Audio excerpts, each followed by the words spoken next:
Hey guys, Colorado Camperman Brian here. So I just purchased these Lasko My Heat personal heaters. I got two of these on Amazon for 16 bucks each. And I'm going to try these out in the truck camper. So these are little 200 watt personal heaters. I really like them because they're so small. You know, you can store them away in the truck camper real easy. And they're only 200 watts each. So if you guys recall, I did a previous video not too long ago on an oscillating heater that was a 400 to 800 watt heater, and I tried that out with my Harbor Freight generator, and on the 800 watt setting it was just completely bogging down the generator. So I don't think that that heater is going to work out, and that's why I purchased these little guys, because I want to see how they do, because right now we have 400 watts with the two of these little guys. We could still purchase another one and be at 600 watts. We'd still be 100 watts below the rating of the generator, which is 700 watts. So we're going to try these babies out. We're going to do the exact same experiment that we did last time, where we're going to run these things for an hour off the generator and see how warm we can get the truck camper. Right now it's 22 degrees outside. It's 34 degrees inside the truck camper. The last time we did this, it was quite a bit warmer, both outside and inside the truck camper to start. It was 35 degrees outside, and then it was 50 degrees inside. So it'll be interesting to see how things go with these little guys, because like I said, it is quite a bit colder. It's also going to be a really good test with the generator, because since it's only 22 out, that's the conditions that typically we'll camp in, is the teens to low 20s.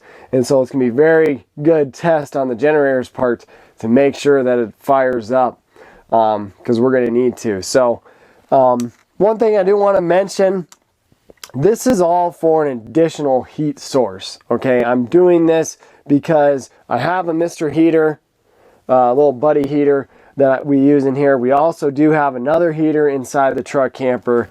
I more or less am just trying this out because I want to make sure that if there is a really cold night out, that we have additional heat sources and we keep warm inside the truck camper. Or if, say, one of our heat sources goes out, you know, that we have a backup. And so that's why I'm doing this. And at 16 bucks a piece, I mean, these are great little things to have. So I'm going to jump outside, get the generator all fired up, and we'll get this experiment going.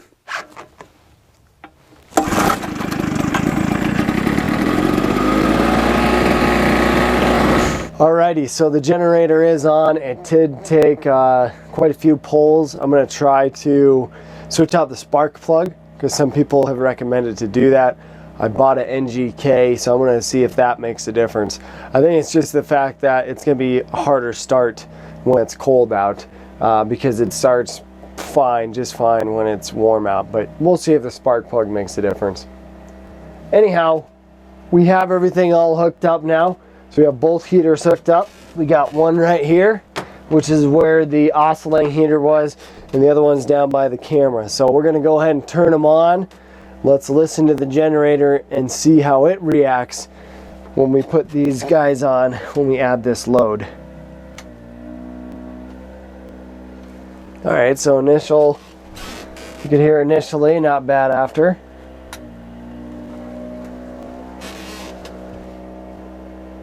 Alright, overall it seems a little bit better than the oscillating one so far. Alright, so now it's time to put it on the clock. So it is 22 degrees outside, 34 degrees inside the truck camper. It's 4:28.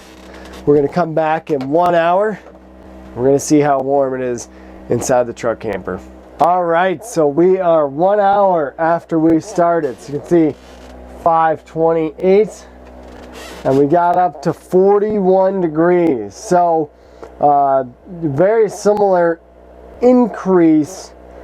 Well, I mean, a 9-degree increase from where we were at before, because I believe we were at 32. But it did get a little bit colder outside. So, you know, these little guys overall did not warm it up as much they didn't go as high, but it is also colder outside, so it's kind of tough to tell and know if they are indeed better than the other heater. So what I'd like to do as a test is keep the generator going, and I'm going to plug the oscillating heater back in and see if we can get it to go up. So it just got up to 42 now. But so it's 529. Let's go ahead and switch over to the oscillating heater, put that baby on the 400 watt setting, and see over the course of an hour if we can get the temperature to rise up in here again.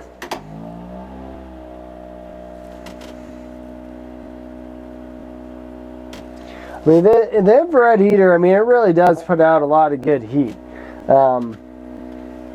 Probably more so than the other smaller heaters there.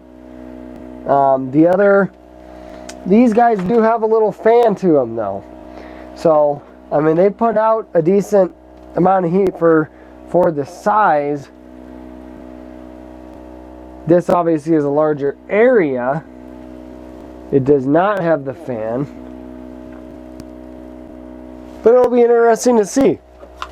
Let's see how much warmer it gets in here. So 531 now, 43 degrees.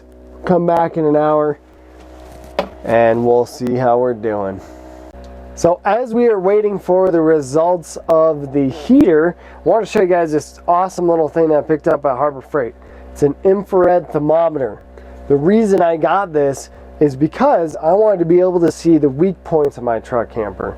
So my plan with this was to throw a heater inside my truck camper like right now, and then shoot around and see where the weak points are, and then try to add additional insulation to those weak points. One of the main weak points that I know I have, and that you guys have mentioned, are the windows. And so what I'm doing is I'm adding bubble wrap to all of the windows. And why bubble wrap? Well, it's clear, and it's it's adding insulation value, kind of like Reflectix. But I chose it versus Reflectix with the fact that it is clear, so we can still see out the windows and we have light coming in during the day. So I'm going to show you guys here what the difference is between the window that has bubble wrap and the one that does not. So let's start with the one that does not have bubble wrap. Okay, so we're going to go ahead and shoot the metal frame here. So about 26 degrees. Okay, let's go over to the window here that has the bubble wrap. 29.3, 30. Nice. Cool, so it's a full 3 to 4 degrees warmer with the bubble wrap than without. Alright, so let's see how we did here. So it's been about an hour and a half, and we're still at right around the 42 degree mark. So I did run out of fuel in the generator, so my test results are a little skewed. That's why I gave it an extra half an hour, because I had heard the generator kick off, and it could have been off for 10 or 15 minutes. I don't know for sure. But I came back in here and it had dropped down to 37 degrees. So in the last 35-40 minutes, it's gone back up to 42. So it's kind of hard to say where we would have been had we not run out of fuel. But overall, it's really tough to say if this is going to be the better heater than these little guys. You know, I mean, I could run some more tests, which I'm probably going to, just to see what's better. But overall, again, these are just a backup heat source. They're not my number one option. Really, my number one option that I'm going to keep going with is the heater inside the truck camper. It actually works very well. And since I've done a better job at insulating the truck camper, it is getting a lot more efficient. When I first got it, it was not very efficient. And I'll put a link in here to winter propane usage in a truck camper. That's when I originally first got it, but it just wasn't lasting very long. But since I've been insulating and making the truck camper sealed up better, it has been more efficient. So I think that's going to be my number one option Number 2 option is the Mr. Heater. I do have the 20 pound to the 1 pound the fill adapter, which I'll put a link to a video I did on that before. That makes things a lot cheaper to run the Mr. Heater, because otherwise if you were to buy those little 1 pounders separately, they're absurd. So that's my second option, and this is my third option. And I think I'm gonna end up rolling probably with these little guys. I like the fact that they're so small. I like the fact too that I can have one over here, and if one of my buddies or somebody else is sitting over there, they can have one by them. So we can kind of spread the heat out, and they're only 200 watts and they're so small. I mean, we can put them anywhere in here. So I think I'm going to use those over this one. It just doesn't seem like this one on the 400 watt setting is that much better, if at all better, than the little Lasko My Heat. So I'm going to keep experimenting and seeing what option I'm going to go with. I'm getting things all ready because I'm going to go on a truck camper trip here in a couple weeks. So I'm trying to get everything all put together and ready for that, which obviously I'll take some videos when I go out and do that. But I'll keep you guys posted and let you know what I end up doing. So thank you guys for watching. If you have any questions or comments, feel free to post them below. Otherwise, again, thanks for watching my video here today, and we'll see you guys on the next video.